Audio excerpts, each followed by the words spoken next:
En directo, las 7 en punto de la tarde. ¿Qué tal? Bienvenidas, bienvenidos y gracias. Gracias una vez más por esta convocatoria masiva. Veo que van entrando en el chat todas las personas registradas en esta noche de transformación, que es lo que siempre pretendemos con nuestros webinars, noches de cambio y de mucho aprendizaje, que sea tan práctico como sea posible, pero que os vayáis hoy con muchos tips y muchos consejos para casa. Saludo a la gente de España, 7 de la tarde, pero también a gente de México o de Colombia, por ejemplo, que son las 12 del mediodía allí y que estoy viendo, bueno, desde Cartagena, Pepi, buenas tardes, desde Córdoba, Mari Carmen, gracias por esa asistencia, porque realmente el podcast nos ha cambiado la vida, nos ha permitido cruzar el charco, llegar a LATAM, a Latinoamérica y también a Estados Unidos, y esta es una convocatoria masiva, una vez más, que hacemos desde Soy Como para hablar de longevidad, ese proyecto que nos ocupa y me ha ocupado tantos meses de mi vida, los últimos 2 años, que al final, hoy al final te tienes que quedar para que te presentemos este proyectazo que tiene forma de programa online y que es un trono, es lo mejor que hemos hecho nunca, y que es el paso al siguiente nivel para cuidar la salud de verdad y cuidarla 360 grados y no solo desde la alimentación. Después os lo cuento. Hoy me va a acompañar Marc Vergés, que es una de las personas que forma parte de este programa online, va a llegar a la parte final y enseguida os cuento también un poco todo lo que haremos, sobre todo turno de preguntas va a existir, pero será al final, concéntrate ahora a entender y si tienes dudas de lo que estoy contando, pues lo pones en el chat, pero sobre todo que si hay preguntas concretas que quieres hacer en función de lo que estamos comentando y también muchas veces pues por tus posibles patologías o sintomatología, pues lo dejas para el tramo final porque aquí más o menos estaremos casi 2 horitas. Y nada, entrego a mis compañeros el iPad. Era solo para ver un poco, testear desde dónde nos estáis escribiendo y ver esa sensación de directo que siempre me emociona muchísimo. Y nada, vamos ya directamente a hablar de la longevidad. Y de alimentación vamos a hablar mucho esta noche y esta pregunta la vamos a resolver al final del webinar y te tendrás que quedar hasta el final del webinar para entender si las personas para ser más longevas deben ser omnívoras, vegetarianas o veganas. Como digo, con Marc Vergés en la parte final lo vamos a entender y lo vamos a contar. Y es que, si miráis a todos estos expertos, que son los grandes gurús de la longevidad del momento, hay otros, pero estos lo son un rato y sus libros son bestsellers desde hace muchos años, veréis que el mundo está dividido entre omnívoros y veganos y vegetarianos, también cuando hablamos en términos de longevidad. Por ejemplo, Michael Greger es un vegano mítico, yo lo seguía durante muchos años y que va tratando temas de longevidad. Walter Longo aún más, se le considera el gurú de la longevidad y a Walter Longo le compro unos cuantos discursos, pero no le compro todos los discursos porque va muy bajito de proteína desde el punto de vista de lo que vamos a aprender esta noche. Está ahí con pautas de comer 2 veces al día, sí le compro ciertos discursos de quitar, por ejemplo, el azúcar, pero defiende una dieta baja en proteínas para una mejor longevidad. Y Sinclair, David Sinclair, que es como el señor robot, que se está metiendo metformina y haciendo muy cosas raras para vivir 150 años, está convencido que los va a vivir, y yo cuando lo veo en televisión, aparte del cutis que tiene, de verdad, las cosas que cuenta me parece tan marciano que pienso, tú también vas a llegar, Sinclair, yo no voy a llegar, pero Sinclair va a llegar a los 150 años, estoy convencida. Bueno, pues este David Sinclair era omnívoro y ahora se ha hecho vegano, y lo contó hace 1 año aproximadamente, lo empezó a contar una nutricionista, le dijo que dejara ciertos hábitos y entre los otros que se hiciera vegano y hizo caso. Y en cambio aquí tenemos a grandes gurús del momento como Cara Fitzgerald, que es una médico súper especializada en longevidad, que en este libro, Younger You, que os recomendamos mucho, es un librazo, recomendaba 0,6 de proteína por gramo de peso y ahora se ha retractado. Y en Instagram y en redes sociales, si la seguís, ya no cuenta lo mismo. Yo creo que a medida que la gente se va haciendo mayor, vamos también investigando un poco más el impacto que tiene la proteína en nuestro cuerpo y vamos viendo que como más viejos, más proteína necesita el cuerpo. Todo lo contrario de estas pautas generales de 0,8 para todo el mundo, de gramos de proteína por kilo de peso. Esta noche lo vamos a ver. Mark Hyman es otro gran gurú médico y un gran divulgador, tiene bestsellers, librazos que se han traducido a muchísimos idiomas, y él fue el creador del concepto de la dieta pegan, que era la unión de la paleo y la dieta vegana, y ahora también se retracta un poco de lo que contaba en la dieta pegan, porque reducía la proteína, y ahora dice que desde que está envejeciendo, pues cada vez va incrementando un poco la ingesta de proteína. Ya la crack de la proteína, ya la última, Gabrielle Lyon, ella también en redes sociales la puedes seguir, ha estado en geriátricos trabajando con gente que estaba a punto de morir, midiendo su masa muscular y cómo esa pérdida de masa muscular iba increciendo en función del aporte de proteína que estas personas estaban tomando los últimos años de su vida, y además está en un laboratorio muy prestigioso haciendo verdadera investigación en mayúsculas del tema de la proteína, de la sarcopenia, de la masa muscular y de la ingesta de proteína animal. En el caso de Gabrielle Lyon lo tiene clarísimo. Así que el mundo está dividido y con esto tenemos que lidiar y empezar un poco a intentar hacer nuestro propio puzzle después de mucha investigación y de mucho trabajo que hoy os presentaremos. Quiero empezar con una bobada quizás, pero que es mi percepción personal de lo que, llegados a este punto, toda la gente que nos estáis viendo seguramente nos habéis escuchado en el podcast, hace años que nos seguís, o estáis bastante metidos en alimentación saludable y ya os interesa encontraros más bien, tener más energía, más vitalidad. Es como, ¿qué pasa, no? Si yo ya lo hago todo bien, ¿qué está pasando? Aparte del estrés, ¿por qué estoy tan cansado? ¿Por qué tantas enfermedades autoinmunes? Entonces, yo creo que ha llegado el momento de que tenemos que pasar al siguiente nivel. Y el siguiente nivel es rizar el rizo, hacer mejor las cosas y no solo hacer las 4 cosas que has instaurado muy bien, felicidades para todos, pero que nos falta ese conocimiento para rozar la excelencia, para hacer cositas mejor en muchos hábitos. Vamos a poner el foco en la alimentación, pero ya veréis que hay mucho para hacer. Y en el deporte, por eso pongo esta foto, a mí hago este símil porque me pasó lo mismo y nos ha pasado a muchas. Cuando yo era jovencita y tenía 18, 19 años, ya me apunté al gimnasio, y en aquel momento no tuve ninguna duda que para mantener el peso y hasta para perder un poco de peso, yo me apuntaba seguro a aeróbic, que era hacer cardio para quemar y sudar. Al cabo de un tiempo, el aeróbic, si os fijabais de los horarios de los gimnasios, empezó como a desaparecer y empezó a haber la moda de un nuevo concepto de entrenamiento, que era, por ejemplo, el body pump o el total body. De golpe ya aparecían las pesas, el ejercicio de fuerza empezó a coger mucha importancia en el mundo de las mujeres, por fin, ¿no? Y ya en los últimos años ha sido un flipe, ¿no? Los hits, los tabatas, las kettlebell, y de golpe las mujeres, aparte de hacer boxeo, nos vamos a la sala de fitness y ya empezamos a que aquellas mancuernas que eran chuchurrías de medio kilo, pum, pum, de 2, de 5 kilos, de 10 kilos, kettlebell sin problema. Mujeres subiendo kettlebells de 16 kilos sin problema, y ya es aquello de dame la barra, dámela porque el tío tiene la barra y yo no la tengo, y empezamos a entender lo de las zancadillas, ¿no? de entrenos con squats, de entrenos con gambadas, y esta ha sido nuestra evolución, pasar del cardio a entender, sin ejercicio de fuerza no puede haber salud y no puede haber longevidad. Esto tiene que quedar clarísimo esta noche, porque todo lo otro que contaremos pierde sentido si no metes el ejercicio de fuerza como un mantra en tu vida. Me da igual si haces yoga y pilates, me parece perfecto. Me da igual si te vas a correr 5 kilómetros en plano, me da igual. ¿Que subes escaleras? Súper bien. Tienes que coger peso y que este peso vaya más, o sea, que tengas agulletas y que veas que evolucionas, porque otro gran error de lo que nos pasa es que estamos muchos años con el mismo peso y no vamos evolucionando de la forma rápida que nos haría evolucionar un entrenador. Ya está. Hasta aquí el speech del entreno y de lo que quiero que, bueno, como metáfora os sirva para ver el cambio que se debe producir en vuestras vidas después del webinar de esta noche, cómo se produjo finalmente con el deporte en las mujeres. Hemos pasado del cardio a entender que la fuerza es primordial.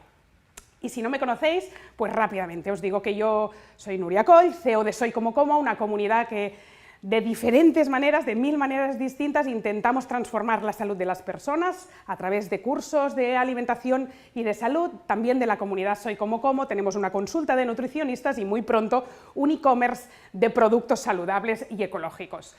Tenemos una gran alegría, como os he dicho al principio, y es que los últimos 2 años hemos creado el podcast de Soy Como Como, ya estamos rozando las 4 millones de reproducciones y somos el podcast de nutrición más escuchado de España, y me consta que en todo el mundo nos sigue la gente en el podcast, así que gracias. Una vez más, mirad, cifras impresionantes, 5.700 personas forman parte de nuestra comunidad a día de hoy y más de 24.000 personas han hecho cursos con nosotros. Y entrando ya en temas de longevidad, he puesto cosas de actualidad, porque yo como periodista, ya es una cuestión de raza, que no puedo, estaba esos días viendo, primero que salió hace unos meses, los tips de cómo se cuida Clint Eastwood para estar tan bien a los 92 años. Y hace poco, como nos ha dejado la reina Isabel II, el día siguiente los digitales iban llenos contando que Reina Isabel II tenía unos hábitos muy frugales, que comía mucha verdura, que montaba a caballo y que, mírala, ha llegado hasta los 96 años bebiendo vino y ginebra cada día. Y mírala. Y yo es que me pongo enferma con este discurso, porque es la típica conversación de bar que yo me levanto y me piro. Y ahora, si crees de verdad que la vida es aleatoria, que te puedes tomar 2 copas de vino cada día y podrás llegar a los 100 años, porque esto es una lotería y aquí los genes y el destino está ya determinado, márchate de este webinar, porque yo te voy a hablar de todo lo contrario y de verdad no nos pondremos de acuerdo. Y aparte una cosa, aparte de contar que los hábitos, que ahora hablaremos de qué es eso, del contexto, ¿no? Aparte de eso, que es súper importante lo que haces con tu vida a lo largo de la historia, es que no tiene nada que ver una persona mayor que forma parte de la realeza y que se va a montar a caballo a las 11 de la mañana, o Clint Eastwood, que debe estar forrado el tío, millonario debe ser, como para tener estrés y preocupaciones para llegar a fin de mes. Así cualquiera es longevo y se mete un dedito de ginebra cada día. ¿Por qué? Porque todos los otros checks vitales de preocupaciones, de estrés, de trabajar un montón de horas, esta gente no los tiene. Entonces, no vamos a valorar nunca más, por favor, si Reina Isabel II tenía buenos hábitos. Bueno, es que forma parte de la realeza.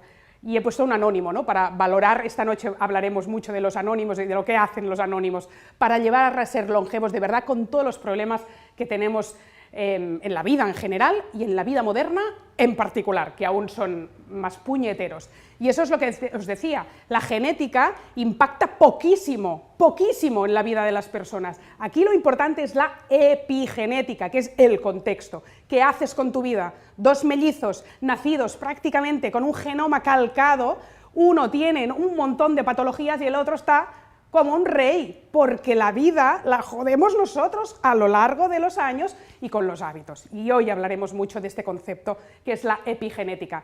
Y para los incrédulos, un dato más, y vamos a hablar de cáncer en algún momento esta noche, porque vamos a hablar de células, vamos a hablar de células que envejecen, que empiezan a dejar de funcionar y que pueden promover una aparición de cáncer. Y el dato, para que os creáis un poco esto de la genética versus la epigenética, lo voy a dar de cáncer. Entre un 5 y un 10% de los diagnósticos de cáncer tienen un origen genético hereditario, solo entre un 5 y un 10. Todo el resto es lo que vas a hacer con tu vida y que a partir de hoy será mucho más maravilloso de cuando no había este webinar. Para poner en contexto, el año 2003 nos pensábamos ya que habíamos descubierto la panacea porque se completó la secuenciación del ADN. Salió en Nature y en Science, en todos sitios, ¿no? Era como, ya hemos entendido, ¿no?, que los niños nacen y están así con esta predisposición genética. Y no, todas las esperanzas, pues no, se fueron al traste, porque las enfermedades crónicas que hoy tenemos se explican justamente por esos hábitos de vida, por ese contexto y por lo que hacemos a medida que pasan los años. La genética es importante, es relativamente interesante saber cuál es nuestra genética y nuestra predisposición, pero nada que ver. Después los genes se pueden sobreexpresar o se pueden quedar retenidos, y eso de la sobreexpresión suena bien, pero no queremos que los genes vayan a su bola y se sobreexpresen demasiado en muchas ocasiones, así que los vamos a tener retenidos como nos interesa. Hay una frase muy chula de este médico americano experto en diabetes, que es Elliot Joslin, que dice: la genética carga el arma, la epigenética dispara el gatillo. Y os propongo esta noche que hagamos todo lo posible para que, aunque tengamos el arma cargada, no disparemos el gatillo. Esperanza de vida, claro, tenemos que hablar un poco de bueno, aquí se vive muy bien en España y vivimos muchos años. Bueno, respecto al mundo, vivimos 10 años más, pero el mundo implica todos los continentes, con lo cual, bueno, está bien, ¿no? España tiene un 10 años más de esperanza de vida que gente que está en el tercer mundo. Bueno, pues es bastante ilógico. Este no es el dato que me interesa, este es el dato que me interesa, porque es así vivimos 83 años y así nos medicamos, que somos la bomba medicándonos. Este es el top 3 de medicamentos que más tomamos y compramos en España según los últimos datos de la Sociedad Española de Medicina de Familia y Comunitaria. Número 1, analgésicos, número 2, ansiolíticos, número 3, el famoso omeprazol, ¿no? Que se lo toman hasta los médicos para salir de casa porque no pueden con el dolor de barriga y el quemazón y los dolores intestinales, ¿no? O cualquier inhibidor de la bomba de protones. Pero el dato que aún me interesa más es ver que el 79,8% de los españoles mayores de 65 años toma medicación. Mirad, si hay algo que yo quiero conseguir en ese envejecimiento saludable en el que estoy metida, no solo para estudiarlo, sino para llevarlo en práctica y el cambio, yo siempre soy conejito de Indias y intento promoverlo meses antes ya cuando me pongo a estudiar. Si algo me preocupa a mí es no tener dolor y no medicarme. O sea, a mí, ahora hablaremos de cuántos años queremos vivir, pero antes de hablar de cuántos años queremos vivir, yo, los que viva, para mí sería un orgullo muy grande si no me tomo una pastilla cada día, como hace el 80% de los españoles a partir de los 65 años, y si vivo sin dolor. ¿Qué menos que pedir eso, ¿no? O intentar esforzarme en todos los hábitos de mi vida para vivir sin dolor. Porque cuando dices, yo lo que quiero es vivir más y mejor, es como que no impacta, es como no te escucho. Pero si yo te digo, ya, pero yo tengo problemas digestivos, yo tengo una enfermedad autoinmune y yo no quiero depender cada día de una pastilla, porque si no la tomo, el antihistamínico, por ejemplo, voy todo el día con los mocos, la rinitis, la sinusitis, que tengo una alergia que no me aguanto. Esto no es calidad de vida, esto es una longevidad o un envejecimiento saludable, tener calidad de vida y no depender de los antihistamínicos porque no puedes ni salir de casa, sea la época que sea del año, ¿no? En un webinar de longevidad tengo que hablar de estas dos mujerazas, sobre todo María Blasco, Corina Amor también, nos la han captado en Estados Unidos, está en Nueva York haciendo investigación de alto nivel, buscando una terapia que alargue la vida y es ciencia, es técnica, es tecnología, es que están buscando la manera de alargar la vida desde un laboratorio, ¿no? Pero tanto María Blasco, que es de las personas que tenemos en nuestro país más experta en telómeros y en células senescentes, esas que se van muriendo, las dos están convencidas que fisiológicamente nuestro cuerpo está preparado para vivir 120 o 130 años. Porque hay una cosa que es el envejecimiento fisiológico y otro que es el patológico. Aunque ellas estén en la terapia innovadora desde la ciencia y la tecnología, dicen que sin esa técnica ni esa tecnología, nuestro cuerpo hoy ya está preparado para vivir 120, 130 años. De hecho, Marc Vergés, a mí me lo ha dicho muchas veces, ya ha nacido el niño que va a decidir cuándo quiere morir, que a mí me explota la cabeza cuando me dice eso. Digo, no te acabo de comprender lo que estás diciendo. Bueno, pues dicen cosas parecidas. De entrada tenemos que entender que nuestro cuerpo sí está preparado para vivir 120, 130 años, pero la epigenética, el contexto, estos hábitos de vida que no hacemos suficientemente bien, nos recortan 40 años de esperanza de vida, porque si os recordáis, antes he dicho que la esperanza de vida en España es de 83 años. ¿Qué caray hacemos de los 83 a los 120, 130? Hay algunos que llegan a los 110, pero ¿y cuántos llegan a los 100? Después os hablaré. Poquísimos pasan de los 100, comparado con todos los habitantes que hay en el planeta, poquísimos llegan a los 100. Ostras, pues antes de llegar a la ciencia y a la tecnología, antes de entender por qué los telómeros se acortan por el envejecimiento fisiológico, vamos a frenar tanto como podamos el envejecimiento patológico. Toda la patología, la sintomatología del día a día, todo esto que estamos contando es lo que podemos recortar un poquito e intentar tener calidad de vida, pero vivir un poco más. A mí si me dicen que voy a vivir 120 o 130 años, igual que con 75, estando bien con 75, yo sí firmo, ¿no? Bueno, y otra cosa, y otro tema, y otra persona que esta noche en un webinar de longevidad no puede faltar es, lo he puesto en dos papers, lo que se llaman los rasgos del envejecimiento, las marcas del envejecimiento, o lo que en inglés ya habréis visto, si os gustan estos temas, en muchos libros, los hallmarks of aging. Esto se lo ha inventado un doctor español que se llama Carlos López Otín, que yo creo que aquí se le hace muy poco caso comparado con todas las referencias bibliográficas de este señor, de todo lo que ha aportado en la ciencia de la longevidad. Y este 2022, en una cumbre en Copenhague, se ha hecho una revisión y le han añadido un poco de trabajo al trabajazo de López Otín de hace unos años, y ahora estas marcas que cuentan muy bien por qué envejece el cuerpo son 12, eran 9, y con la revisión de la cumbre de Copenhague son estas 12, no te me estreses, que te lo voy a contar fácil y muy rapidito, pero sí son esas 12. Y, por ejemplo, conceptos como la inestabilidad genómica nos están contando que el ADN está sufriendo alteraciones, por ejemplo, por la exposición a tóxicos, a agentes químicos, y que hay unas sirtuinas, que son unas enzimas maravillosas que nos ayudan un poco a frenar este ADN que empieza a dejar de funcionar. ¿Dónde están las sirtuinas? Pues, por ejemplo, ayunando. Ayunando generamos estas sirtuinas, estas enzimas, que nos van a reparar un poco nuestro ADN. Esta noche os voy a decir algo también muy claro.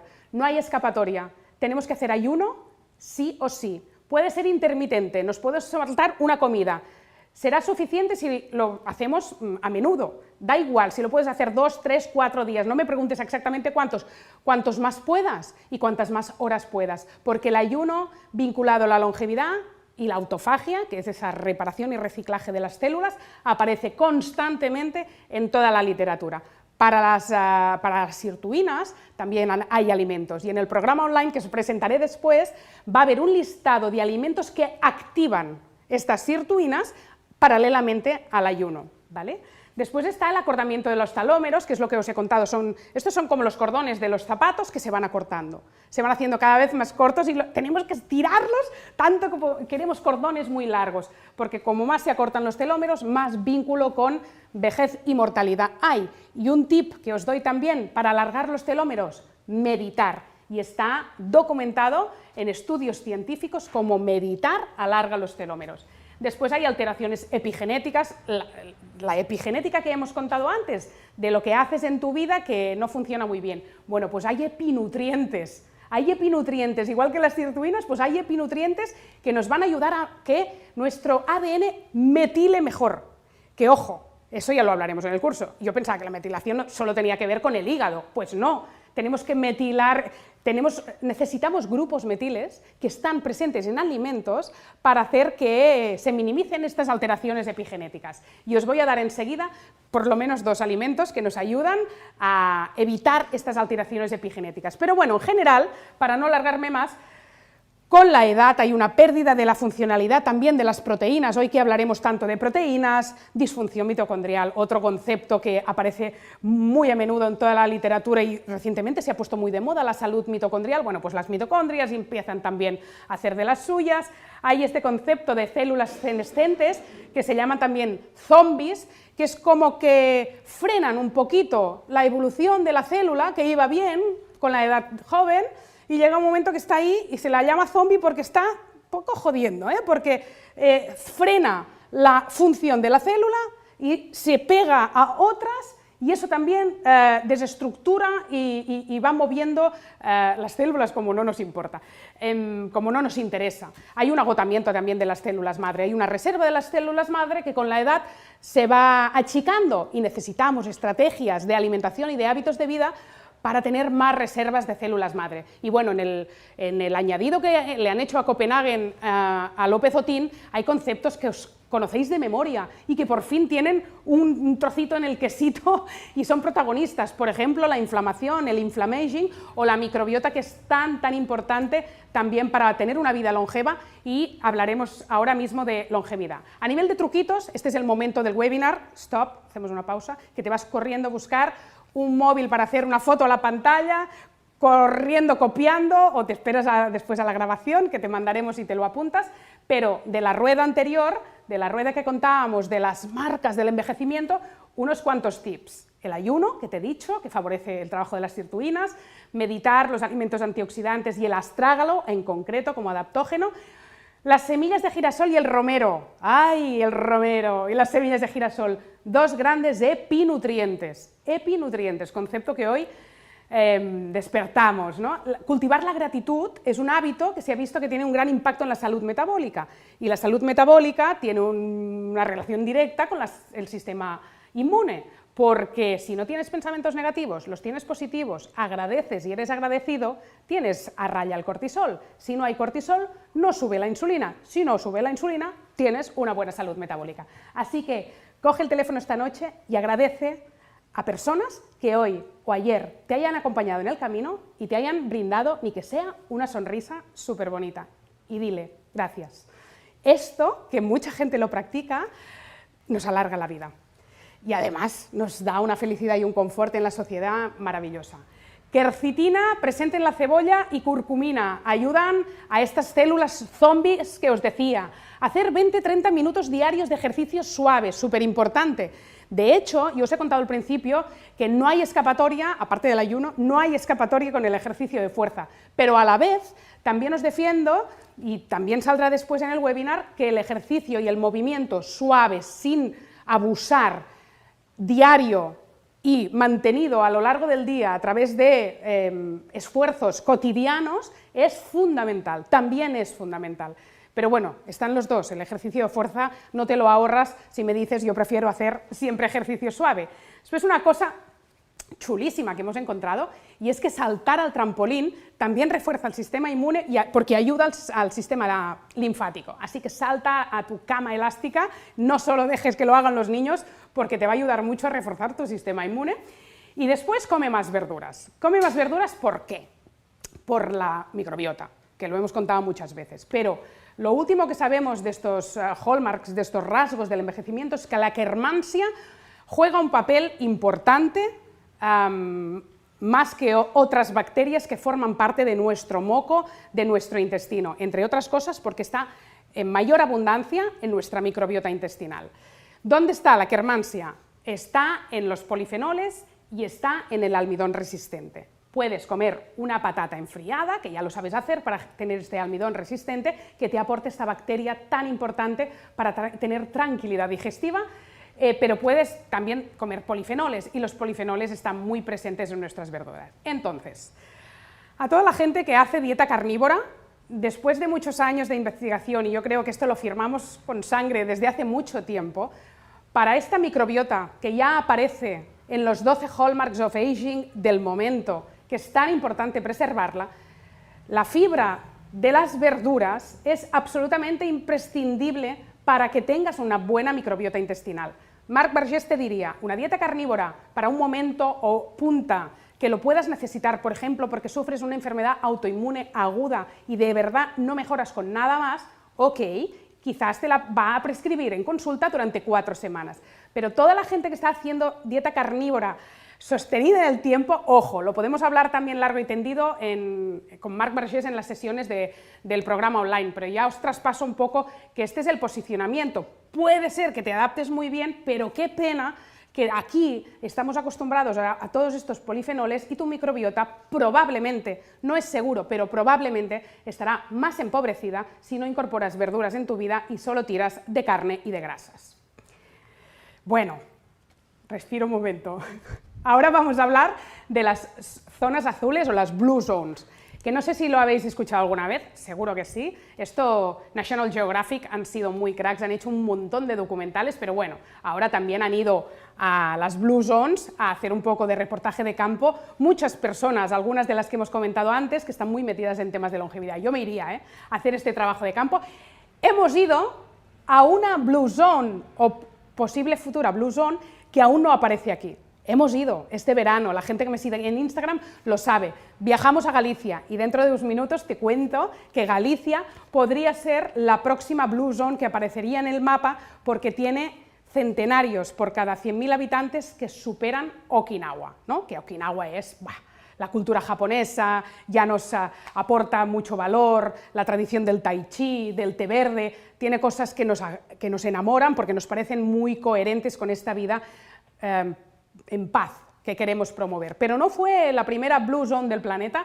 A principios de 2000, un demógrafo y un médico italiano descubrieron en Cerdeña, en Italia, que estas estadísticas reventaban. Había muchos centenarios de golpe en Cerdeña y ahí empezó todo.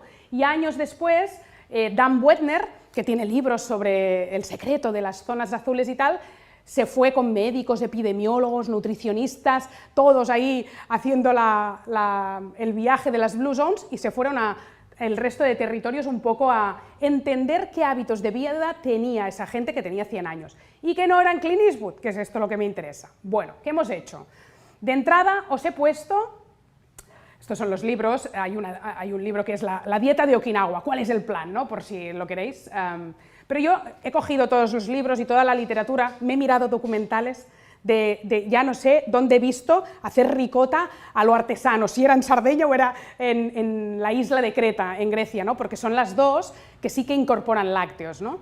Pero sí he puesto aquí, sin que haya un orden de prioridades, todo lo que se come en todas las zonas azules. Y vamos a ir repasando, si os parece. Evidentemente hay fruta y hortalizas, no he puesto el detalle de hinojo, acelgas, pero os lo podéis imaginar, ¿eh?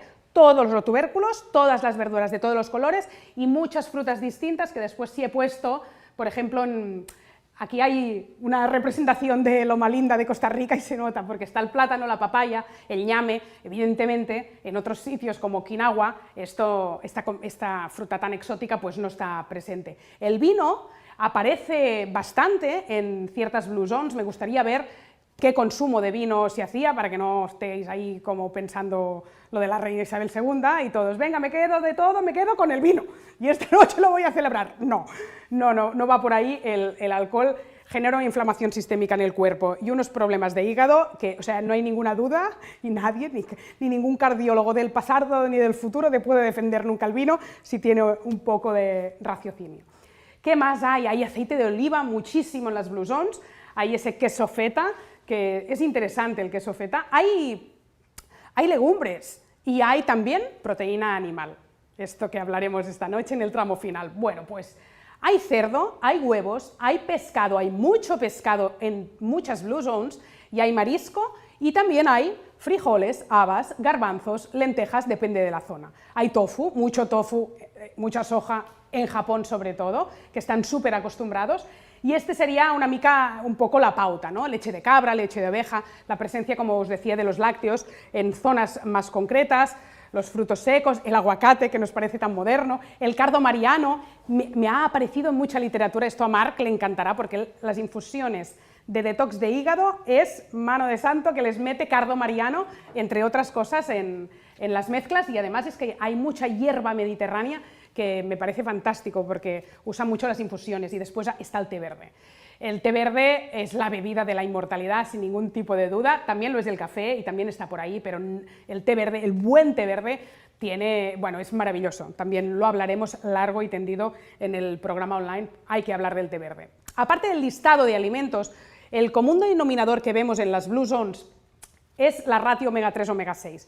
Como están tan alejados de la industria agroalimentaria, de los procesados y sobre todo de los ultraprocesados. ¿Por qué? Porque viven en zonas alejadas de la urbe, alejadas de centros comerciales, de supermercados. Es gente que ha sido longeva gracias a la primera mitad del siglo XX. Ojo, con una industria agroalimentaria que no existía, que todo empezó a los años 60 más o menos, 70, 80, a principios de siglo además hubo guerras, mucha hambruna, con lo cual lo que daba la tierra es lo que se comía, se cocinaba en casa, había tiempo, la gente vivía en tribu, con la abuela, entre todas preparaban la comida y era absolutamente casero y no había este impacto de omega-6 que tenemos por los ultraprocesados, y así está la ratio a día de hoy, y esto es una de las tendencias del mundo occidental que más nos inflama y más nos enferma, con lo cual volvamos por favor al pescado azul, a lo que nos da la tierra, a los garbanzos, al marisco que hemos puesto aquí, porque esta ratio es el denominador común de lo que hemos visto en cuanto a alimentación de estas zonas, para que veáis el contexto como importa. Y otra de las cosas que hemos visto es este precepto de Confucio, que en Japón lo llevan a la práctica desde siempre y que en otras Blue Zones quizá no se llama Hara Hachibu, pero viene a ser un tipo de restricción calórica. Es decir, tienes que terminar de comer cuando estás al 80% de tus posibilidades de tu estómago y no acabar saciado, pero no acabar súper lleno. Y esto en Japón lo hacen perfectamente. Voy a beber un poco de agua, porque si no...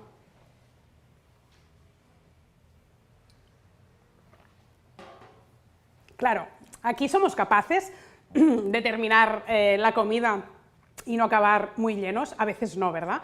Por eso el ayuno ha sido la solución a mucha gente, porque se saltan una comida y ya tienen un poco de restricción calórica, que no es lo mismo porque quedarte con un poco de hambre a nivel digestivo te da una paz brutal en el momento, pero bueno, por lo menos tenemos esa restricción calórica de decir, oye, estamos sobrealimentados y eso es lo que no nos está permitiendo ser longevos, que comemos demasiado, con lo cual, una de dos, o te digo que bajes 400 calorías de lo que haces habitualmente en tu día a día, 300, 400, y ya notarás cambio, o te quedas con un poco de hambre en cada comida, o empiezas a quitar comidas. Pero la restricción calórica es sin duda también uno de los mantras de las Blue Zones. Cosas que no tienen a ver con la alimentación y que son imprescindibles también en las zonas más longevas del planeta, el movimiento. El movimiento como preventivo de las principales enfermedades, las que quieras, por categorías psiquiátricas, neurológicas, metabólicas, cardiovasculares, pulmonares o musculoesqueléticas. Ya hay papers, bueno, puedes encontrar todos los papers que quieras que dicen que el ejercicio físico y el movimiento es medicina, pero sí es verdad, insisto, que este movimiento a veces es suave, pero forma parte de su vida. Muchas veces son zonas rurales que tienen su propio huerto o que son productores, payeses y que trabajan la tierra, que están al aire libre y todo el día se mueven, aquí tienes una oportunidad, y la otra es desplazarte y que las cosas estén lejos de ti, y si no lo tienes lejos, lo provocas. Por ejemplo, en Cerdeña, en Córcega, hay mucha escalera, está muy empinado y vive gente mayor, y esta gente está muy acostumbrada a hacer largos kilómetros para ir a la iglesia, a la hora de la iglesia, para ir a casa de un amigo, movimiento constante, suave pero constante, salir constantemente de la zona de confort. No es suficiente bajar una parada antes del metro, tenéis que cruzar la gran ciudad y moveros de verdad prácticamente a lo largo de todo el día, ¿no? Y por eso también la moda de trabajar de pie e ir cambiando de postura. Todo va por ahí. Otro gran consejo que nos han dado las Blue Zones, y lo sabe muy bien Francesc Miralles, que, bueno, le tengo que agradecer un montón que esté vinculado a nuestro proyecto de longevidad que os contaré al final, y ya lo meto aquí. Ikigai, que seguro que mucha gente que nos está viendo lo ha leído, ha sido el libro traducido a 60 idiomas, más traducido de no ficción de la historia de la literatura en España. En India lo reciben con alfombra roja, a él y a Héctor García, y de hecho saca un nuevo libro en breve vinculado a la India, ya lo hablaremos. El Ikigai es lo que aquí podríamos traducir como misión de vida, plan de vida o propósito de vida. Es decir, tú por la mañana cuando te levantas, ¿a qué has venido? O como dijo alguna vez Alejo Cabeza, que es un psicólogo que me habló muchas veces de estos conceptos, ¿qué quieres que digan de ti en tu lápida? ¿Cómo quieres que te recuerde la gente? Será seguramente una pasión que le has puesto a algo, un foco, un camino que es como lo que te hace levantar cada mañana. Mucha gente podría pensar, ¿y si yo no tengo un propósito de vida? Bueno, calma. Francesc, aparte de que nos va a enseñar cómo tenerlo y cómo tenerlo también en los niños y adolescentes que muchas veces están desmotivados, desganados y sin saber ni qué estudiar ni qué hacer con su vida, también nos dice que el Ikigai cambia a lo largo de la vida y que cuando eres joven puedes tener un propósito muy claro de vida y que después cuando tienes hijos cambia y es otro porque las prioridades cambian. Pero hay que encontrarlo y tenemos que trabajar para encontrar esta misión, qué es lo que hemos venido a hacer, qué hemos venido a aportar. Y con Francesc esto lo trabajaremos y bien. La meditación es, antes lo he dicho, alarga los telómeros, los tenemos en estos papers que hemos puesto para documentarlo. Sí es verdad que en las zonas longevas del planeta, en las Blue Zones, no hay un rato de meditación como tal que yo vea más allá de Okinawa, que sí que son como de estar siempre meditando o haciendo una especie de tai chi que les hace conectar mucho. No, pero sí, por ejemplo, cuando se sientan en la mesa, hacen una plegaria y agradecen la comida y hay un estado meditativo y de bajar revoluciones que sin duda también es una de sus claves para llegar a tan mayores. Otra gran clave, el descanso. El mal descanso, dormir mal, dormir menos horas de lo que tu cuerpo necesita, está absolutamente relacionado, según muchos estudios científicos, con la morbilidad y la mortalidad. De hecho, en los libros de las Blue Zones se cuenta que si haces la siesta, tienes una probabilidad de vivir 7 años más de vida, es decir, alarga la esperanza de vida. Eso sí, tienen que ser 5 siestas a la semana y no solo servirían las del fin de semana. Y creo que no es para reparar una mala noche, sino que tendría que ser acumulativo. La noche es absolutamente imprescindible para reciclar todo nuestro organismo, es aquello de los ritmos circadianos y de la noche no nos podemos escapar. Hay un gran vínculo entre el mal descanso y la pronta mortalidad y morbilidad de la población. Tenemos que encontrar la manera de dormir y de descansar. Y después, otro concepto que Alejo Cabeza también me contó muchas veces, él me decía vivir en tribu. Antes vivían en las casas y se ayudaban entre todos y ahora una madre y un padre y un padre, 2 madres o una sola madre o un solo padre, que ya aún es más difícil, no son suficientes muchas veces para criar a su hijo y a la vez tener ese propósito de vida, ese ikigai, una autorrealización personal, tiempo para ti. Antes, cuando se vivía en comunidad, los niños iban solos porque salían al campo, jugaban con los primos. En estas aldeas, que son muy rurales, como en Galicia cuando fuimos, es obvio que es así, porque se ayudan entre vecinos, porque son muy poquitos, porque no hay peligros y porque un día me ayudas tú, otro día te ayudo yo y se ayudan económicamente. Pero es que esto está documentado, es que vivir en comunidad sin la soledad de la sociedad que la promueve tanto, sobre todo la nuestra cultura, puede alargar muchos años de vida, porque es una cuestión de promover la felicidad y tener sentido. Las personas que viven solas, mayores, en nuestro país, que ya no las queremos y las metemos por ejemplo, en una reunión familiar, en una comida, están como sordas y no oyen y tampoco aportan y no se enteran del tema que estamos hablando, cada vez están más lejos, ¿no?, de esa comida familiar en la que todos los otros estamos compartiendo. ¡Qué pena! ¡Qué pena! Porque en Japón esto no pasa. Mirad, el ministerio en Japón da un diploma a la gente que llega a los 100 años. Y ellos están súper motivados porque quieren el diploma y quieren pasar, y están tan convencidos y son tan optimistas que van a llegar, sin duda, pero sobre todo es que no se jubilan, cambian su función vital y a veces el mismo gobierno les brinda la posibilidad de que sean maestros de gente más joven para que toda su sabiduría de toda una vida la puedan traspasar. Y entonces ellos se sienten útiles, que esto es clave. Vivir en comunidad, no estar solo, no sentirse solo y sentirse útil, que tienes que mantenerte en vida con 102 años porque aún tienes algo que decir y que hacer y que aportar a la sociedad.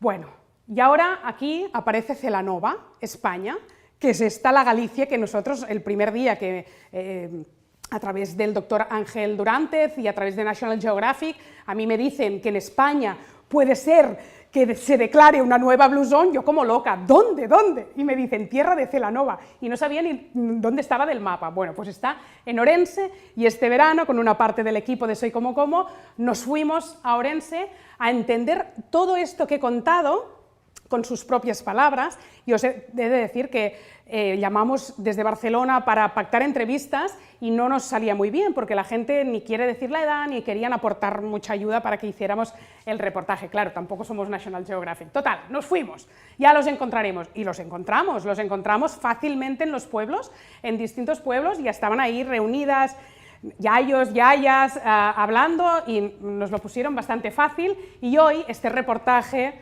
que lo llamamos Los Milagros de Orense, ahora os contaré por qué, lo vais a ver más extenso dentro del programa online, pero hoy os he puesto un poquito de lo que vivimos allí, de la experiencia que tuvimos, que realmente fue maravillosa. Mirad.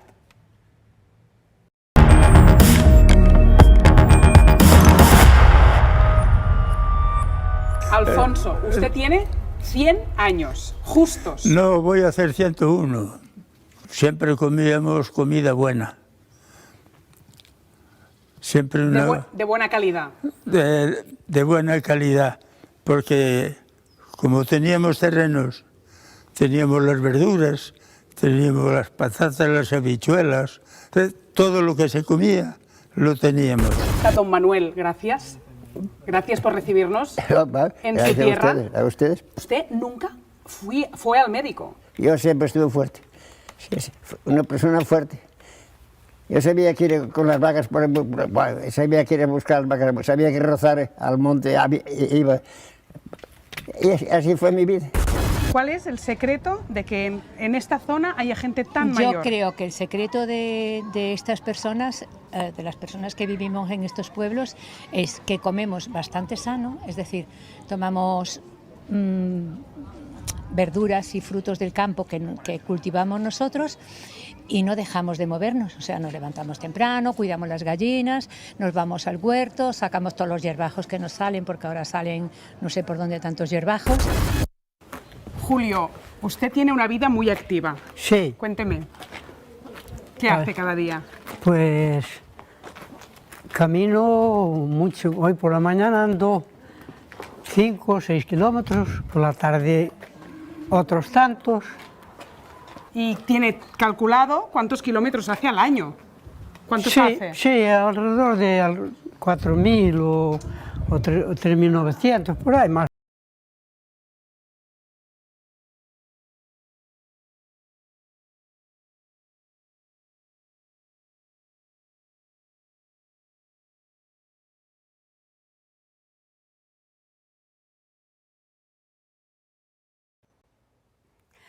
Mirad, esta es Milagros, la mujer que ahora veíais que no se oía su voz, estaba ahí recogiendo patatas y, como os digo, nuestra fotógrafa, la Beth, dijo: ostras, estuvimos persiguiendo a Milagros durante 2 días a ver si la localizábamos para ir con ella al campo y tal, y dijo, bueno, esta gente, que es un milagro que esté viva, pues le vamos a llamar al reportaje Los Milagros de Orense. Pero para contaros un poco la conversación que tuvimos con Milagros, yo la veía trabajar y después nos fuimos a un cerrado que tenía y decía: toda esta leña la apilo yo cada día en una escalera y no me ayudan ni mis hijos ni nada, y nosotros pensamos, ¿y usted está bien para subir hasta aquí? Porque además jugaba un poco a no decirnos la edad, pero bueno. Y después nos fuimos a coger patatas con ella y hubo un momento que yo la estaba ahí viendo trabajar y me iba contando: yo no quiero la ayuda de los hijos, yo lo hago sola, este es mi huerto, es un huerto pequeño, pero bien. Y cuando yo veía cómo bajaba con el gesto, yo pensaba, pero esta mujer tiene que tener dolor. Y hubo un momento que le dije: Milagros, ¿y usted cuando se agacha no le duele todo? Y me dijo, no le duele algo, o no siente dolor, y me dijo: me duele todo, todo me duele. ¡Wow! Ahí entendí algo fundamental en Galicia, que no tiene nada que ver con la alimentación, y que es esta sabiduría profunda que tiene la gente mayor, que vive súper conectada a la tierra y a la naturaleza. Milagros tenía ciática y le dolía cada hueso de su cuerpo, igual que a tanta gente de su edad o aún más joven, pero no hace cada día. Pues Evidentemente, cuando se cansa, descansa, se sienta al banco y después vuelve a recoger patatas, pero ella sabe en el fondo que si se queda mirando la televisión en el sofá de casa, aún será peor y ya no se podrá levantar el día siguiente. Y no es que la otra gente que no lo hace en la vida más de ciudad no tenga fuerza de voluntad, no, pero ¡wow! ¡Qué reflexión!, ¿no? Que sepas que cada día con dolor está haciendo este trabajo. Yo me quedé muy impactada con eso porque pensé, hay que luchar y será peor quedarse en el sofá. Hay que intentar hacer el trabajo y el movimiento de cada día. Y ahí están, con 90 y pico años, en Orense, 75 centenarios por cada 100.000 habitantes. Han superado en 15 centenarios por 100.000 habitantes a Okinawa, Japón. Estamos a la espera que se declare Orense la nueva zona longeva de España, y aquí sí que es verdad que ya dependemos de politiqueos y cosas, y yo ya no entro, pero nosotros pudimos ver que se estaba cociendo el rural gallego, que no solo sufre la despoblación, es que, bueno, tiene este punto de estar un poquito más aislado, lejos de toda la industria agroalimentaria, con un buen contexto y sin estar sobrealimentados, y con lo esencial. Y ya que hablamos de lo esencial, ya para terminar esta parte y ahora damos paso a Marc,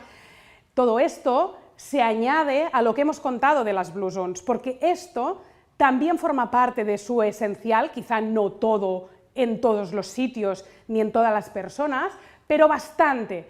Y también hay documentación sobre eso. Muchos de los longevos son practicantes de una religión. Sabéis que una religión muchas veces da explicaciones a temas muy complejos de la vida y emocionales y nos deja pues un poquito más tranquilos. Ese trabajar y no jubilarse nunca, que lo dicen muchos, muchísimos. ¿Sabéis que hoy en La Vanguardia lo decía el cardiólogo Valentí Fuster? Ha sido contraportada de La Vanguardia hoy, digo, me lo ponen a huevo. Y él, vestido de ciclista, decía, yo coronaré el Tourmalet con 80 años y nunca me jubilaré y estaré en el Hospital Sinaí de Nueva York, que está ahí dirigiendo, hasta el final de mis días. Y se levanta a las 5 de la mañana, mayor como es. Trabajar, pero muy importante, sin estrés, con la mente tranquila, que es esta una de las claves que tenemos que aprender a lidiar. Ok, a trabajar, no te jubiles si no quieres, pero te lo tienes que tomar urgentemente de otra manera. Después todo esto, ¿no?, de ser agradecido, antes hemos dicho, la gratitud, ser solidario, compartir el conocimiento. Oye, si sabes algo, no seas celoso de no compartirlo, como las noches de webinar, que nos gusta tanto compartir todo lo que hemos aprendido. Comparte, te devolverá en creces y también a nivel de felicidad. El sol, evidentemente, amigo Carlos Stroh, no podía faltar la exposición al sol y la vitamina D. Esta gente pasa muchas horas al aire libre y es una suerte porque ya se llevan de regalo toda esta exposición solar. Reír, súper importante, el sentido del humor, y tomarte la vida o ratos de la vida con sentido del humor y reír, practicar el reír también es importante. Vivir una vida austera, que esto me interesa bastante y estoy leyendo mucho sobre esto, estoy leyendo a Séneca y a Marco Aurelio, a veces porque esto que se ha puesto tan de moda de la abundancia, a mí no me acaba de encajar. Y yo pienso que esta gente de Galicia o de otras zonas longevas del planeta, o gente que vive con buenos hábitos de vida, aunque no viva más de 100 años, practican esa austeridad y esa austeridad les puede hacer llegar sin duda a la felicidad. Bueno, pues todo esto también esta noche para ti, para que reflexiones, para que empieces a pensar qué es lo que ya estás haciendo y lo que no, los deberes que quieres aplicar a partir de hoy, sumados a todo lo que vendrá ahora, que sí que hago pasar a Marc Vergés. En la última parte sí que nos meteremos otra vez con Marc Vergés. Buenas noches. Buenas noches. Encantada que estés aquí, que seas el protagonista del proyecto de longevidad y con tanta gente que después contaremos. Y es que cuando nos hacemos mayores la proteína coge mucha importancia. La proteína es importante toda la vida, entiendo, Marc, pero pasa una cosa muy rara que a mí también me cuesta entender que sea tan poco sabio el organismo, y es, la proteína es muy importante y a medida que envejecemos cada vez la digerimos peor, con lo cual la apartamos de nuestra vida, ¿no? Ahora nos contarás por qué es tan importante la proteína, pero quiero empezar documentando con 3 momentos importantes de la historia el vínculo consumo de proteína y longevidad. Este estudio es muy reciente, septiembre de 2021, se hizo durante 20 años un seguimiento a personas mayores de 65 años en una localidad de la Toscana y se dijo que había una relación directa entre el consumo de proteína animal, y ahora vamos a entrar ya en detalle, por su efecto protector sobre la fuerza muscular, la fragilidad, la sarcopenia o las respuestas inmunitarias. Esto ha pasado en 2021. Si nos remontamos unos años antes, 2015, seguro que os acordáis, la OMS, el organismo IARC, que es el que trabaja en temas de cáncer dentro de la OMS, saca un comunicado que la lía parda y dice que la carne procesada es cancerígena. Y ahí salen nutricionistas de todos los colores comentando que la carne era cancerígena porque lo había dicho la OMS, o sea que vamos a rebajar el consumo de carne urgentemente, que lo ha dicho la OMS, y encima algunos metían en el mismo saco el jamón ibérico de una salchicha, que vale que el jamón ibérico es procesado, pero lo otro es un ultraprocesado lleno de muchas otras cosas que son muy nocivas. Eso quedó allí, yo creo que no nos lo hemos sacado aún de encima y que mucha gente sigue pensando que la carne provoca cáncer. Esta noche tenemos que hablar, ya lo he dicho, de cáncer, porque hablar de longevidad es hablar de cáncer y por lo tanto tenemos que empezar a hablar de esto del 2015 y ya salir del embrollo. Pero no salió ni la mitad de lo que salió esto en la prensa. En 2019, 4 años más tarde, aparece en Annals of Internal Medicine un estudio de 14 investigadores, entre los cuales hay un español, Pablo Alonso Coello, que trabaja en el Hospital de Sant Pau de Barcelona, diciendo que, bueno, se llamaba así el estudio, nuevas recomendaciones, no hay necesidad de reducir el consumo de carne roja y procesada. Bueno, esto haré que lo contestes dentro de nada, pero antes vamos a entender por qué es tan importante de la proteína como acabar poniendo todo el debate y todo el foco a carne sí o carne no. ¿Por qué es tan importante la proteína para el cuerpo? Porque la proteína forma parte de innumerables procesos que son vitales para nosotros. Aparte de la parte visible estructural, la parte estética, la piel, el cabello, las uñas, evidentemente también la estructura muscular, que siempre se está relacionando con la masa muscular, pero es que interviene en innumerables procesos enzimáticos, enzimas que intervienen en la digestión, enzimas que intervienen en el metabolismo, en el transporte, el sistema inmunológico, nuestros soldaditos, nuestras defensas, están formadas por parte proteica. Nuestros neurotransmisores, tanto a nivel intestinal como a nivel cerebral, están formados también por derivados de la proteína. Las hormonas que son fundamentales para que tengamos un buen equilibrio tanto emocional como de funcionamiento metabólico, también están formadas por restos de proteína, con lo cual al final te das cuenta de que las necesitamos tanto de una forma visible como de una forma no tan visible, pero sí muy funcional, ¿no? Mucha gente puede pensar, bueno, es importante para el deportista que va al gimnasio y quiere muscular, o quizá me lo planteo cuando sea mayor para la sarcopenia. No, todo lo que acabas de decir es fundamental. Es fundamental. Es verdad que tiene una importancia vital de cara a la masa muscular, porque sabemos que la masa muscular ya no la consideramos o no la deberíamos de considerar como simplemente fuerza o estructura, sino como un órgano vital que tiene mucha relación con la salud.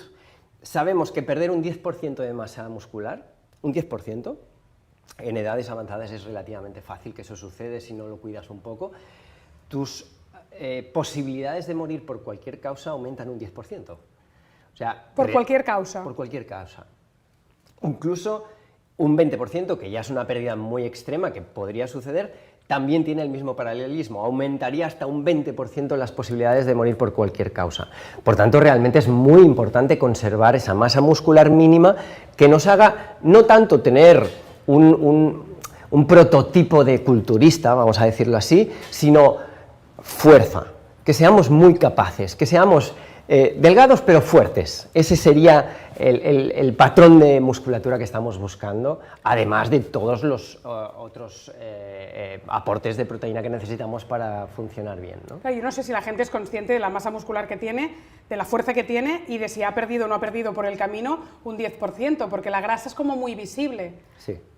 No Claro. sé si la proteína se nota, si es tan o más importante, Sí, porque- si se pierde y es mucho más peligroso, porque la grasa sí que somos muy conscientes de he perdido grasa, ¿no? Sí, no tomar suficiente proteína puede darte perfectamente estados asténicos, es decir, de que nos falte energía. O sea, se puede notar O perfectamente. sea, una de las faltas de energía que tantas veces comentamos con todas las mujeres que nos siguen puede ser porque no están Perfectamente. comiendo suficiente proteína. Perfectamente. Tan fácil y tan complejo. Exactamente, como es así, esto. sí. Evidentemente hay que valorar otros factores, claro que sí, pero es uno de los posibles causantes de notar esa falta de energía, esa falta de vitalidad que nos comenta mucha gente, ¿no? Sobre todo en el primer mundo, ¿no? Bueno, porque quizá no hemos sabido darle la importancia que se merecía, después hablaremos del plato, no ha sido suficientemente protagonista, seguramente, la proteína. Probablemente, y sobre todo se ha relacionado la proteína sobre todo con carne que, como tú decías, pues ahora ha estado en tela de juicio, claro, por muchos motivos, con lo cual hemos ido Cada reculando. vez como Claro, menos, ¿no? claro, y como cada claro. vez hay más oportunidades Claro. de proteína vegetal, ahora lo hablaremos. Claro, yo me hago mayor, mi capacidad digestiva disminuye, incluso mi capacidad intestinal, es decir, puedo percibir más estreñimiento, con lo cual al final cuando consumo carne, no me acaba de sentar igual que hace unos años. Tardo más en digerirla, incluso me enlentece más el tránsito intestinal. ¿Qué sucede de forma casi natural, consciente o incluso inconsciente? la voy apartando. La voy apartando, la voy disminuyendo y muchas veces no la sustituyo por algo que proteicamente compense y equipare esa falta de carne, ¿no? Claro, claro, porque tiene mucha más cantidad de proteínas, gramos de proteína, una proteína animal que una proteína vegetal. Pero me sorprende porque la gente también, no sé si por los años, pero muchas veces la proteína vegetal en forma de legumbres también les cuesta mucho tomarla. Claro, porque... Y también la apartan porque es muy difícil de digerir, ¿no? Si tienes aún más un intestino debilucho. Claro, porque hemos de entender un poco en el contexto en que nos encontramos. La mayoría de situaciones ahora son personas que gestionan mal el estrés, que tienen unos niveles constantes de estrés y siempre digo lo mismo, que se puede correr pero no comer a la vez, es decir, o corres o comes, ¿no? Y entonces, en este estrés continuo estamos dándole a entender a nuestro cuerpo que estamos corriendo y, por tanto, no necesita energía el sistema digestivo. Cuando constantemente estás estresado, estás limitando la energía a tu sistema digestivo. Con lo cual no te sienta bien nada. No, y mucho menos una proteína vegetal. Una proteína vegetal requiere tener un sistema digestivo fuerte, capaz, porque es mucho más difícil de gestionar que no una proteína animal, sobre todo una carne, que al final no deja de ser algo muy parecido a lo que somos. Somos eso. Somos lo que en este caso estamos comiendo y por tanto nos es mucho más fácil gestionar eso. De hecho, es sorprendente como en casos en los que hay una enfermedad intestinal inflamatoria o autoinmune muy grave y que la medicación ha fracasado, la dieta que ha triunfado y ha podido remontar a esos pacientes tan graves ha sido carne y grasa saludable, en unas proporciones concretas. Lo que ¿no? hemos dicho antes en periodos depende de qué enfermedad, una dieta carnívora. Incluso carne roja, que soy el primero en quedar sorprendido muchas veces porque conozco un poco todas las connotaciones negativas que puede tener la carne roja en el ser humano, ¿no? Pero sabes que puede oxidar por pocos motivos. No. La carne oxida, dice la gente. No. Eso se entiende mal y en todo caso sería una dieta en la que predomina una proteína animal cualquiera, no solo la carne, que puede ser la carne, y luego hay falta de verduras, de antioxidantes, de todo lo que ayuda a que esas mismas grasas que comentaba antes, ¿no? Entonces, sí que puede haber problemas de oxidación con el hierro, con un exceso de hierro, que eso también es algo que se puede comentar, pero la carne por sí sola, para que oxide, tiene que haber otros condicionamientos, no solo por la carne en sí. ¿Esto es lo que conforma una proteína, sea vegetal o animal o no? ¿Estos 20 aminoácidos dónde los encontramos? Sí, la diferencia principal entre lo que es proteína animal y proteína vegetal es que la proteína animal vas a encontrar todo el cómputo de aminoácidos esenciales. Aquí toda la carta a los reyes. Claro, entonces con las vegetales ya la gente lo sabe, que por eso muchas veces se ha oído hablar de las combinaciones de legumbres con cereales para que tengas todo ese input de aminoácidos esenciales. ¿Ni la soja tendría todos los aminoácidos? Sí, la soja, por ejemplo, e incluso los azukis, que es un tipo de legumbre japonesa, pueden ser proteínas completas, ¿no? Pero a mí me preocupa un poco esta clasificación, porque hemos tenido una mirada como muy de cara a esenciales y nos hemos quitado el hierro con los no esenciales, porque como los podemos fabricar, nuestro organismo los puede elaborar a partir de los esenciales, pues no le damos importancia, pero no somos máquinas perfectas y en un contexto en el que falta proteína, en un contexto en que hay estrés, es fácil que también estos no esenciales no se estén produciendo en los niveles adecuados. Seguro. Y por lo tanto, hay que entender que es importante aportar preparaciones o incluso suplementaciones que tienen que ver con estos aminoácidos no esenciales y no poner simplemente la atención en los esenciales. Después pondremos ejemplos concretos como por ejemplo la glicina, Sí. Pero volviendo a lo de diferencias de proteína vegetal o animal, hemos puesto 3, Marc, para que nos cuentes. Este perfil de aminoácidos sería eso primero, ¿no? Bueno, puede haber alguna fuente de proteína vegetal como la soja que tiene un perfil de aminoácidos bastante completo, pero normalmente la proteína animal consigue tener un perfil de aminoácidos con más facilidad, ¿no? Sí, claro, estás mucho más relajado en el sentido de que, bueno, ya te lo tiene todo, te lo da todo, es decir, la densidad proteica de una carne o de algo que a mí me gusta mucho más que la carne, porque el problema con la carne es que también estamos consumiendo un tipo de carne, luego lo hablamos si da tiempo, que no es la que debería de ser, pues por ejemplo un hígado, ¿no? tiene absolutamente todo el perfil completo de aminoácidos y ya no es de sufrir en, ay, ¿qué complemento, qué pongo para que acabe de serlo? Vale. En la biodisponibilidad o el índice de aprovechamiento de los aminoácidos es importante y es algo que estamos ahora también teniendo en cuenta y que es la gran diferencia entre la proteína animal y la proteína vegetal. ¿Qué quiere decir esto? Quiere decir que los aminoácidos en la proteína vegetal evidentemente van acompañados de otros nutrientes, que se conocen algunos de ellos incluso como antinutrientes, ¿no? Sí. Lectinas, por ejemplo. Y eso complica que se aproveche o que nuestro organismo chupe con la misma facilidad que lo haría con los aminoácidos que vienen de una proteína animal, o una carne, por ejemplo. Aparte de que, evidentemente, cuando estás introduciendo proteína vegetal, introduces otro macronutriente sin querer e inevitablemente, a excepción de si lo haces en una forma de suplementación aislada, como podría ser polvo de proteína de soja. Eso es otro tema, pero si hablamos... Esto no es comida. No, si hablamos de lo que sería legumbre, por ejemplo, como visión de proteína vegetal, evidentemente llevará carbohidratos. Y eso es malo. No es que sea malo, pero claro, ocupa más y por tanto es más difícil que te llegues a los requerimientos de proteína que necesitas, ¿no? O en una dieta que hay mucho carbohidrato, se te puede ir un poco de las manos, que no sabes en cuánta comida ha habido carbohidratos en tu día y al cabo del día, comparado con, por ejemplo, el poco ejercicio físico que mucha gente hace, está súper descompensado porque Muy no descompensado. ha podido quemar toda esa cantidad de carbohidratos que no se ha dado cuenta que estaban en las lentejas, en la cantidad de fruta, en todos sitios, ¿no? Es que hay carbos en todas partes. Los carbohidratos es algo que no se ha gestionado bien, las recomendaciones oficiales no están bien contempladas, tienes muchos condicionamientos que pueden hacer que esos carbohidratos estén a la baja o al alza, la edad, el ejercicio físico, tu genética.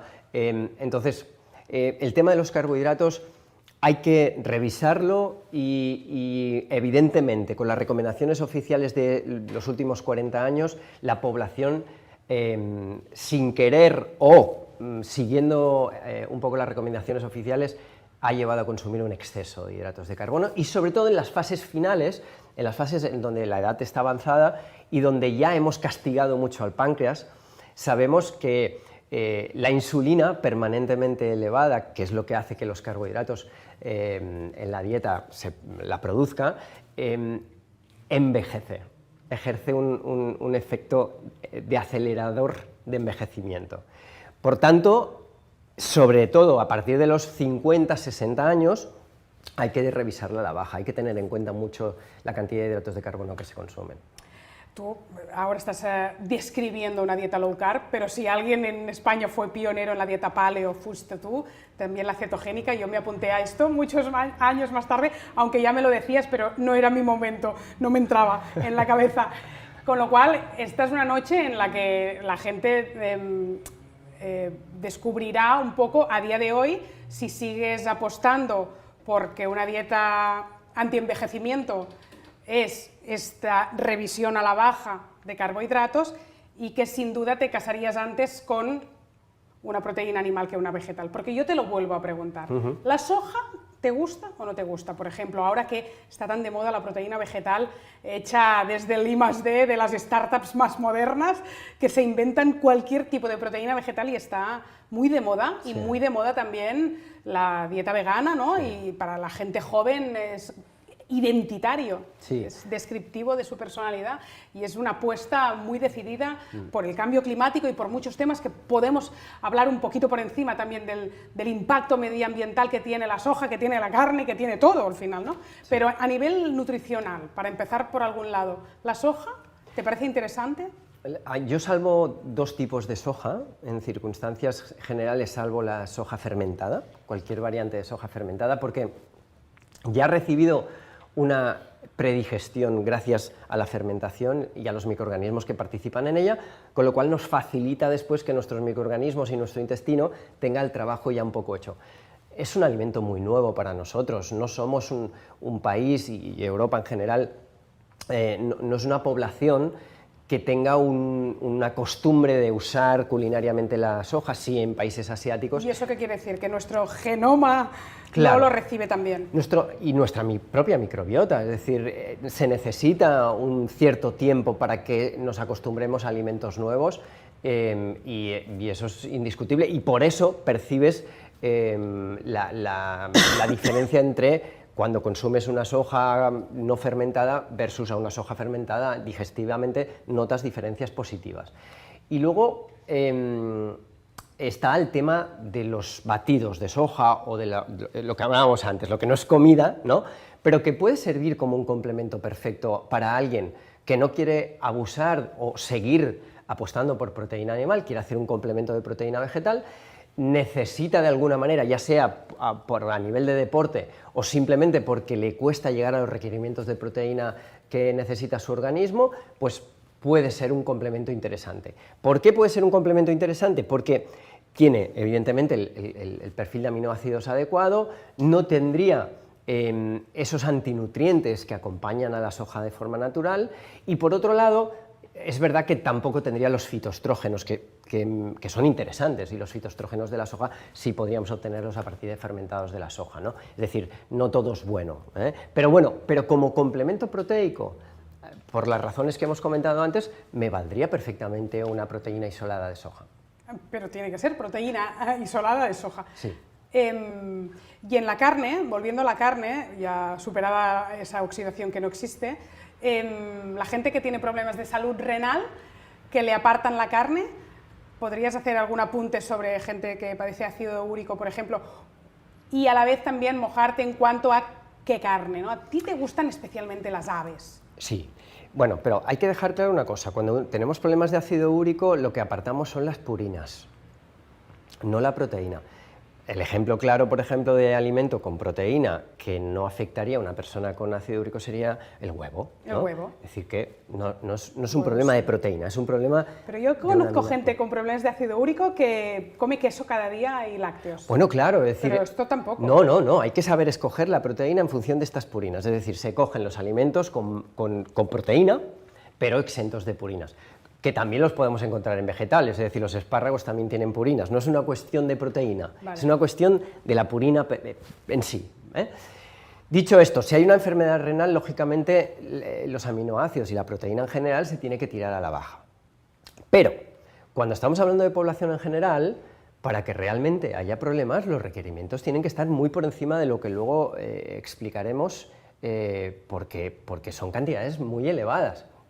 Es decir, lo que muchas veces soluciona un problema de una mala gestión en lo que sería el sistema renal, no con una especial cantidad de proteínas, la insuficiente cantidad de agua o de líquido que bebe el paciente, no tanto la proteína que está consumiendo. Wow. Luego daremos un dato más concreto de cuándo puede ser nociva la proteína, pero en las cantidades que vamos a recomendar no hay ningún problema, repito, en población en general, ¿eh?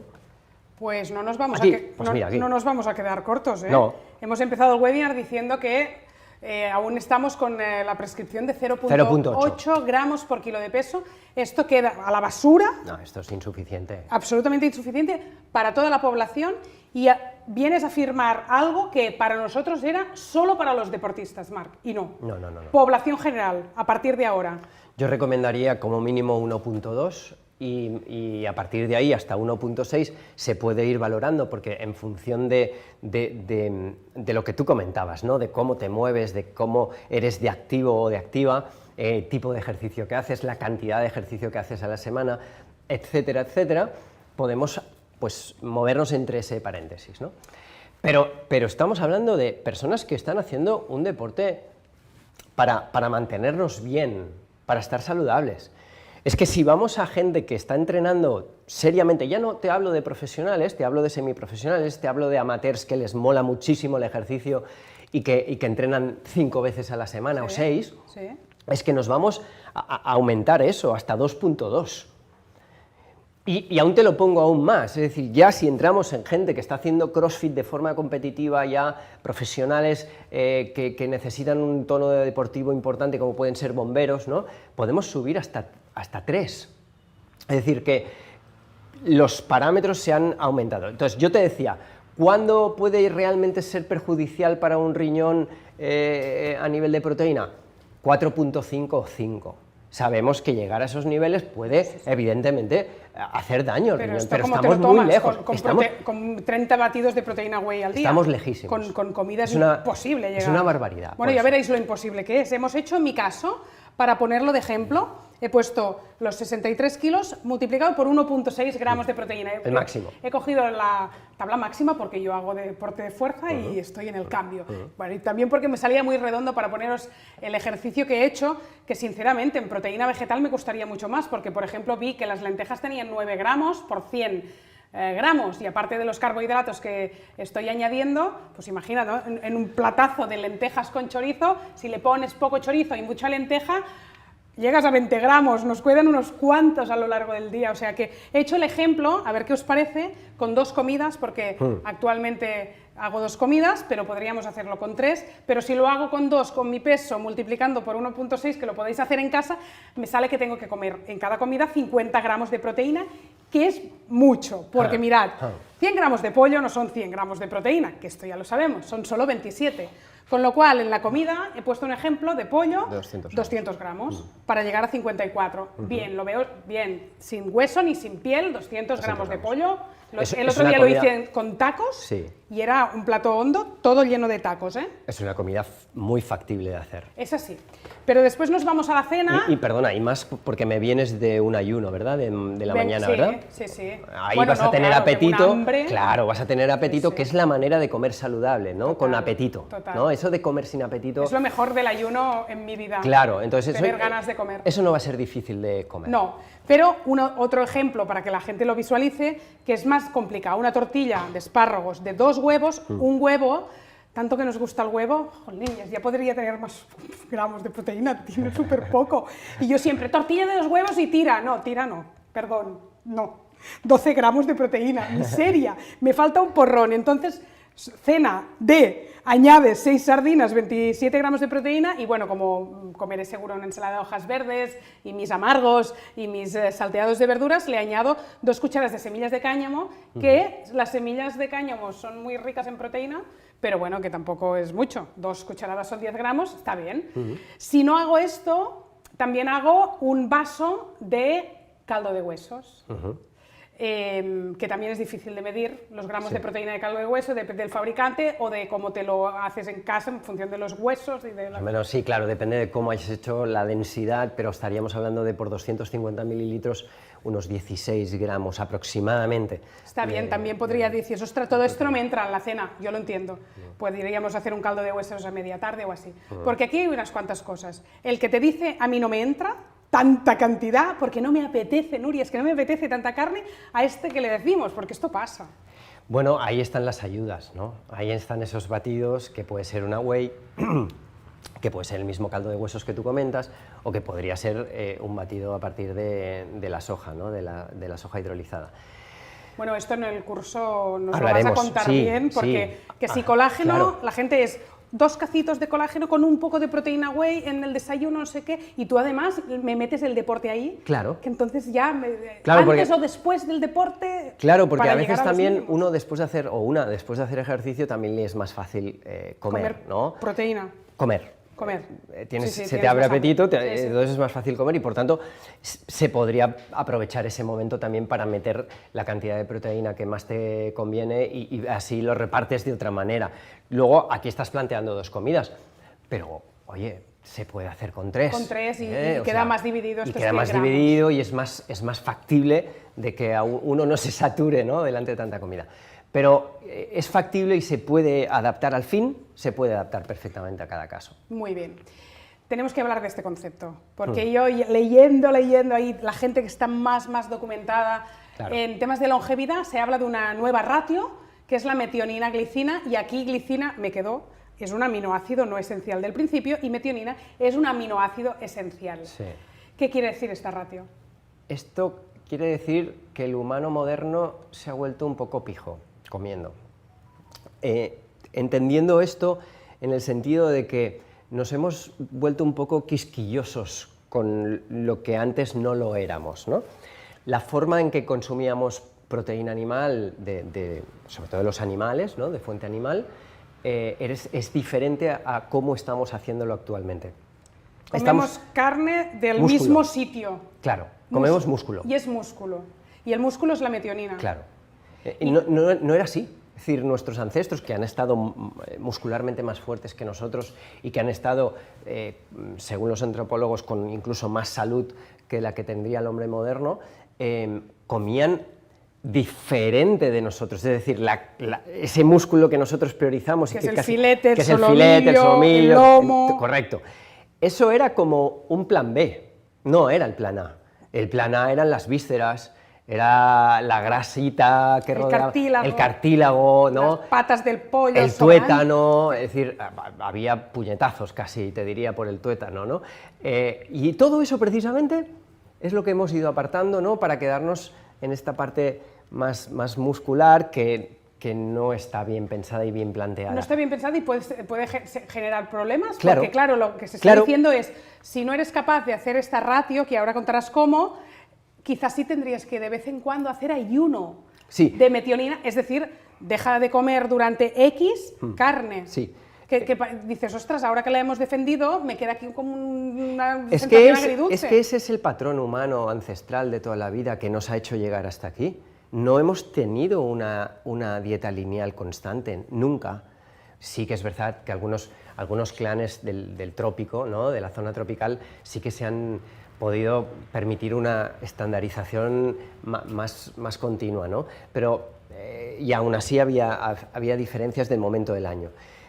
No hemos podido tener siempre el mismo tipo de dieta, pues a veces faltaba la proteína, pues a veces faltaban los carbohidratos, y esto es lo que deberíamos un poquito de seguir también, ¿no? Que durante 2 días, pues sí, hagamos un ayuno de no comer carne. Por ejemplo. Y ya está, y el cuerpo hasta nos lo pide si estamos un poquito conectados. Exacto, es decir, los ayunos son importantes y los cambios, la salida de confort de nuestra dieta es importante. Pero eso no quiere decir que sea malo. No. Pero, ¿cómo vamos a conseguir la ratio metionina-glicina? Metiendo mucho más cartílago, mucho más víscera. Es tan sencillo, hay un truco muy sencillo, porque sabemos que, ahora entendemos que esto de los aminoácidos no solo simplemente con conseguir los niveles de proteínas, sino que las proporciones entre ellos pueden ser muy importantes, mucho más de lo que nos pensábamos. En este caso aparecería esta proporción, y para que aumenten nuestros niveles de glicina, que son muy bajos por el tipo de proteína que estamos consumiendo y dietas que estamos haciendo, tan sencillo como introducir el caldo de huesos en nuestra dieta. Vuelve Marc a recomendar el mítico caldo de huesos, sin verduras, ¿eh? Sí, porque no vale la pena. Es decir, tú para darle sabor, si quieres poner verduras, le pones. Yo solo le pongo un poco de ajo, un poco de cebolla, pero sobre todo romero y laurel. Y en todo caso lo que hago es, aparte, otro caldo de verduras, y entonces los acoplo los dos, y ya tengo un caldo de huesos con los nutrientes de las verduras, ¿no? Yo desde que tengo Instant Pot debo decir que lo hago en 2 horas, que antes me daba mucho palo, porque ni con la Crock-Pot me parecía eterno, y te debo decir que mi permeabilidad intestinal mejora infinitamente más con un caldo de huesos que con cualquier probiótico que he probado. Claro, es que el caldo de huesos es rico precisamente en esa glicina, en esa glutamina, en todo eso que hace que tu intestino se recupere, se reconfigure y tenga capacidad para hacer todas las funciones correctamente que tiene que hacer, regular la zonulina, que es el aminoácido que nos hace que tengamos los agujeritos en un nivel concreto y óptimo, es decir, todos son ventajas. Entonces, pues claro que ayuda intestinalmente, es una medicina en forma de caldo. Aparte del caldo de huesos, en el programa que ahora mismo os presento, pues habrá recetas donde medimos muy bien ratio, metionina, glicina, que ya es el paso a la longevidad absoluto. Hacer un recetario que me cae la baba, cómo lo estamos trabajando, donde haya una buena ratio y no por eso renunciemos a la proteína animal, que sí es verdad que tiene un impacto, pero también es verdad que muchas veces se dice que hay que reducir el consumo de carne porque a nivel planetario, por ejemplo, el metano de los pedos y la comida de los animales está generando un CO2 muy nocivo, pero tú y yo somos unos grandes partidarios de la carne de pasto, de esos rumiantes herbívoros que comen hierba, que pastan en sitios donde no habría nada o habría un campo de cereales en un monocultivo un poco peligroso. Nos parece peligrosa la agricultura intensiva, la ganadería intensiva, nos parece peligroso comprar soja en Brasil, venir aquí en Cataluña a alimentar un montón de cerdos que hay más que personas para después vender en China. Sí. Esto también nos parece insostenible y, ostras, el pasto fija carbono en el suelo, genera una biodiversidad en la zona, en zonas. Tú dices, ¿no?, siempre que para los incendios sería una gran manera también de proteger a los bosques. Claro, es así. Está claro que no podemos evitar pensar, y tenemos que hacerlo, en que toda esta proteína se tiene que gestionar ambientalmente y mundialmente. La apuesta se llama agricultura regenerativa. Se llama así, está demostrando resultados espectaculares en eficacia, en rendimiento, en sostenibilidad y en que sea rentable para las personas que se ocupan de ella. Y esa agricultura regenerativa está basada en que haya una producción más de animal pequeño para el consumo humano, pero que esté el animal grande para poder gestionar precisamente todo lo que es tanto el cultivo vegetal como los propios animales pequeños que se sacan de esas producciones. Por lo tanto, sí que tiene evidentemente cabida la proteína animal.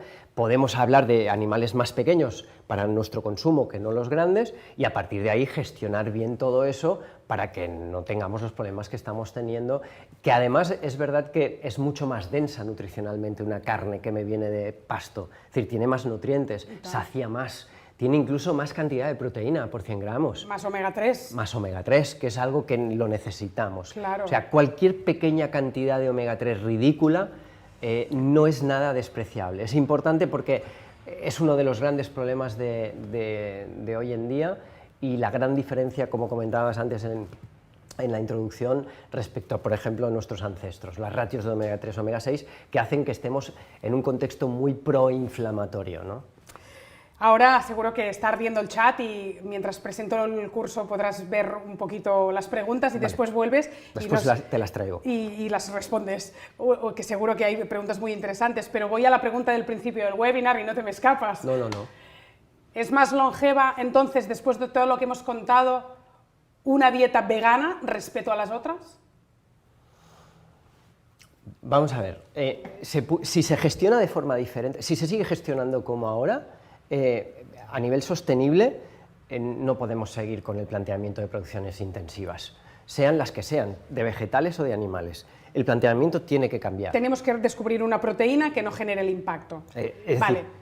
¿No? Y tú estás muy metido en proteínas del futuro y van a venir cosas y tú dices que es más pronto que tarde que van a venir. Sí. Superada el debate del impacto. Dicho esto, la tecnología hace que las dietas veganas y vegetarianas sean o puedan ser más sostenibles para una persona que nunca. Ya. Porque evidentemente tenemos ayudas que pueden hacerme llegar a esa proteína que necesito de forma óptima para... Y que económicamente a veces hasta te lo puedes permitir más que la carne de pasto, que yo que soy familia numerosa, pues bueno, tenemos que hacer ahí unos equilibrios y marcar unas prioridades muy claras, ¿eh? Correcto. Por tanto, hoy más que nunca puedes tardar mucho más tiempo en dejar de hacer una dieta vegetariana o vegana por problemas de salud, que antes veíamos que mucha gente con muy poco tiempo lo tenía que dejar porque no les sentaba bien. Con las ayudas tecnológicas y nutricionales que tenemos hoy, pues se puede estirar más. Ahora bien, a la pregunta si hoy en día esas dietas vegetarianas o veganas te hacen ser más longevo que una omnívora, mi respuesta es no. O sea, siempre una omnívora te llevará mucho más lejos en longevidad que no una vegetariana o vegana. Aparte de una cosa que has dicho antes de pasada, que es porque te será mucho más fácil llegar, ¿no?, a los requerimientos que necesitan cada macronutriente y que todo el plato quede equilibrado. Exactamente. Es más fácil. Es más fácil para el organismo, le resulta mucho más fácil. Es un alimento denso nutricionalmente que sabe aprovechar muy bien nuestro organismo. Te lo he dicho antes con el ejemplo de estos enfermos tan graves de enfermedades inflamatorias intestinales, que les ha salvado la vida la carne, inclusive roja, combinada con una buena cantidad de grasa saludable, ¿no? Entonces, sin nada más. Ahora que hablas de la grasa en el programa, sé, porque ya me has hecho el spoiler, vamos a entender que a veces subiendo un poco de grasa podríamos bajar un poquito esta proteína, que son requerimientos que, bueno, ahora me gustaría que en el chat la gente nos dijera si estos, cuando he puesto el caso de Nuria, esos 100 gramos al día, si intuitivamente, porque sé que no vamos calculando por la vida, creéis que más o menos vais llegando cada día a estos requerimientos. Me decís sí o no en el chat. Pero bueno, que hay estrategias, ¿eh? Claro, que claro. no, ya lo contaremos, que no es la proteína whey solo el colágeno, las gelatinas, el aislado de soja que has dicho antes, sino que podríamos llegar a saber... La grasa, que vuelve también a estar de años y años de mensajes erróneos, ¿no? Muy negativa en nuestras cabezas, ¿no? Como muy a frenar, y cuando ahora nos damos cuenta de que todo lo contrario es la solución para muchas cuestiones, y en el caso de poder a lo mejor no querer o no poder llegar a los niveles de alimentos con proteína que necesito, la grasa también te puede ayudar a que eso pues no importe, ¿no? Porque con la combinación de una buena cantidad de grasa el músculo también se puede nutrir y hormonalmente te puede ayudar muchísimo. Por tanto, hay que darle otra vez un poquito de importancia a la grasa de buena calidad.